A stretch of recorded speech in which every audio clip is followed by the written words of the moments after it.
മറുപടി പ്രസംഗത്തിനായി 2022-23 അധ്യയന വർഷത്തിൻ്റെ താരം, കലാകായിക വിദ്യാഭ്യാസ മേഖലകളിൽ തൻ്റേതായ വ്യക്തിമുദ്ര പതിപ്പിച്ച ശ്രീത വിശാലിനെ മറുപടി പ്രസംഗത്തിനായി ക്ഷണിച്ചുകൊള്ളുന്നു. എല്ലാവർക്കും നമസ്കാരം. വേദിയിലിരിക്കുന്ന എല്ലാ അധ്യാപകർക്കും പിന്നെ എൻ്റെ പ്രിയപ്പെട്ട കൂട്ടുകാർക്കും ഭയങ്കര സന്തോഷമുണ്ട് ഇപ്പോൾ നിൽക്കുമ്പോൾ. ഇതൊക്കെ കാണുമ്പോൾ എന്താ പറയുക, ഒരു പ്രാവശ്യം കൂടി ഇവിടെ പഠിക്കാൻ പറ്റിയിരുന്നെങ്കിൽ എന്ന് വിചാരിക്കുക. ഞാൻ 5ാം ക്ലാസ്സിൽ പഠിക്കുമ്പോഴാണ് ഇവിടെ ആനുവൽ ഡേ ഉണ്ടായിരുന്നത്. പിന്നെ ഇപ്പോഴാണ് ഉണ്ടാവണത്.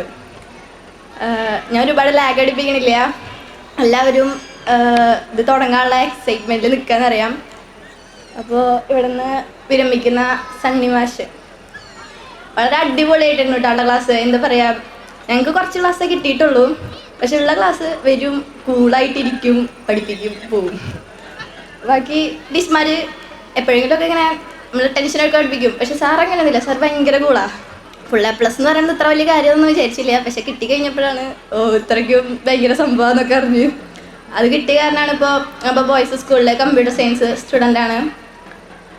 അവിടെ എൻ്റെ ക്ലാസ്സിലുള്ള മിക്ക പിള്ളേരും ഫുൾ A+. ആകെ 5 പിള്ളേർക്ക് ഇല്ലാത്തുള്ളൂ. നിങ്ങൾ പരിപാടി തുടങ്ങാനുള്ള ആകാംക്ഷ നിൽക്കണ കാരണം ഞാൻ കൂടുതലൊന്നും പറയണില്ല. നന്ദി, നമസ്കാരം. നന്ദി.